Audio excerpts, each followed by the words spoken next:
दीपा अपने मामा मामी के साथ रहा करती थी। उसके माता पिता एक कार एक्सीडेंट में मर गए थे। उसकी मामी उसे बिल्कुल भी पसंद नहीं करती थी और उसके साथ अच्छा व्यवहार भी नहीं करती थी। एक दिन उसकी मामी कविता अपनी बेटी सीमा को खाना खिला रही होती है।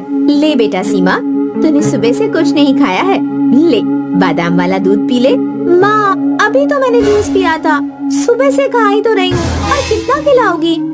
चल, ऐसा नहीं कहते, खाने को नजर लगाएगी क्या? ले जूस पी ले, देख कितनी कमजोर हो गई है तू। तभी वहाँ दीपा आ जाती है। मामी, मुझे बहुत तेज भूख लगी है, कुछ खाने को दे दो ना। अभी तो तूने खाया था, पूरा दिन खाती ही रहती है, कुछ काम भी कर लिया कर। घर का काम कौन करेगा? जितना खाती है उतना काम करे तो मेरी कितनी मदद हो जाए। मैं पूरे दिन काम में लगी रहती हूँ। मामी, मैंने वो सुबह तो एक ही रोटी खाई थी, अब तो शाम हो गई है, अब तो कुछ खाने को दे दो। सीमा जो जूस नहीं पी रही है वो मुझे दे दो।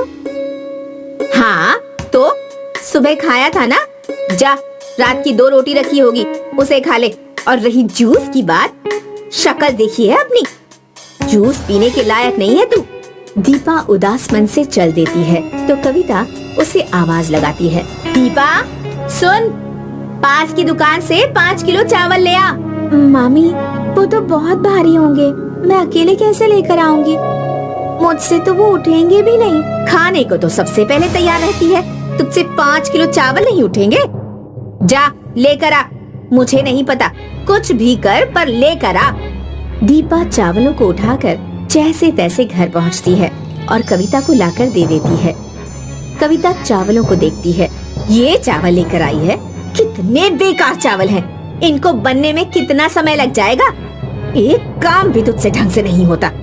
चावल लेने के लिए भेजा था, एक तो इतनी देर से लेकर आई और वो भी इतने बेकार चावल। क्या करूं मैं तेरा?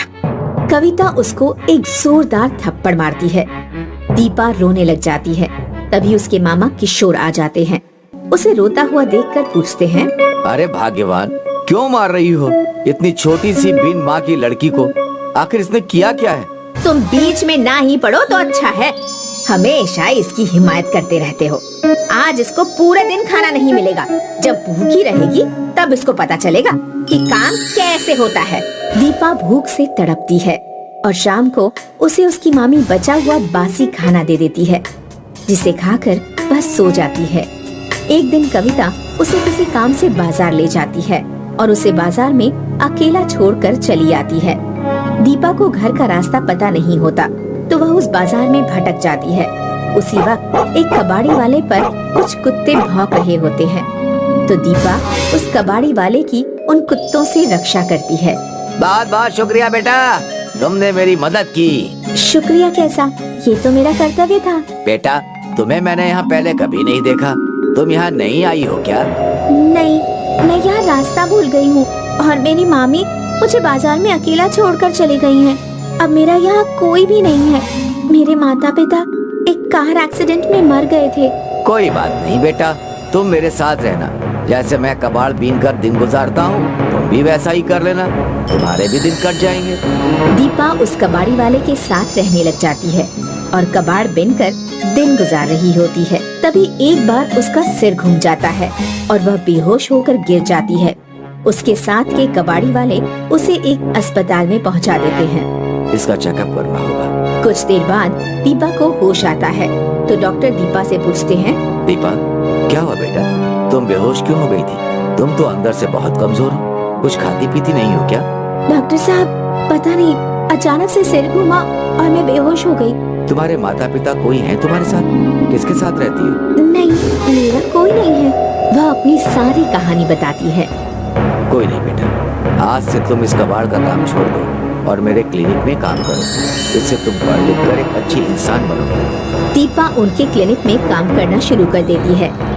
वहीं दूसरी ओर जब उसके मामा को कविता के बारे में पता चलता है तो कविता, दीपा कहाँ है? मुझे क्या पता, होगी यहीं कहीं, मुझे क्या हर बात बता कर जाती है? किशोर कविता को जोरदार थप्पड़ मारता है और दीपा को ढूंढने के लिए चल पड़ता है। ढूंढते ढूंढते उसी क्लिनिक पर पहुंचता है जहां दीपा काम कर रही होती है। डॉक्टर साहब, मुझे दीपा से मिलना है। वो मेरी भांजी है। कैसी भांजी? किसकी भांजी? तब भांजी नजर नहीं आई जब उसके ऊपर इतने जुल्म किए थे तुम्हारी बीवी ने। एक औरत होकर माँ का दिल नहीं है उसमें? तुम्हारी भी तो बेटी है, अगर कोई उसके साथ ऐसा करे तो तुम्हें बुरा लगेगा ना? यह सब बातें दरवाजे के पीछे छिपी कविता सुन रही होती है। उसे अपनी गलती का पछतावा था। वह सामने आकर कहती है, मुझे माफ कर दो डॉक्टर साहब, मैंने दीपा के साथ गलत व्यवहार किया। मुझे एहसास है कि मेरी गलती माफी के लायक नहीं है। तभी दीपा वहाँ आ जाती है। मामा, मामी, आप यहाँ कैसे? चलो दीपा, अपने घर चलो। आज के बाद वहाँ तुम्हें कोई तकलीफ नहीं होगी। कविता ने जो तुम्हारे साथ किया वो माफी के लायक नहीं। मैं आज के बाद कविता के साथ नहीं रहूंगा। नहीं नहीं, ऐसा मत कहो किशोर। मेरी गलती की सजा इतनी बड़ी मत दो मुझे अपनी गलती का एहसास है। आज के बाद मैं तुम्हें कोई शिकायत का मौका नहीं दूंगी और दीपा को मैं अपनी बच्ची से भी ज्यादा प्यार दूंगी। दीपा, जाओ, अपने मामा मामी के साथ जाओ, वही तुम्हारा घर है। पर किशोर, तुम्हें दीपा का बहुत ध्यान रखना होगा, उसे पढ़ाना लिखाना और एक अच्छा इंसान बनाना। हाँ डॉक्टर साहब, मैं दीपा का बहुत ध्यान रखूंगा। एक यही तो मेरी दीदी की आखिरी निशानी है, इसको मैं बहुत संभाल कर रखूंगा। अब दीपा मामा मामी के साथ घर आ जाती है और उनके साथ हंसी खुशी रहना शुरू कर देती है। अब उसकी मामी ने उसके साथ गलत व्यवहार करना छोड़ दिया था। वह अब उसे बहुत प्यार करने लगी थी।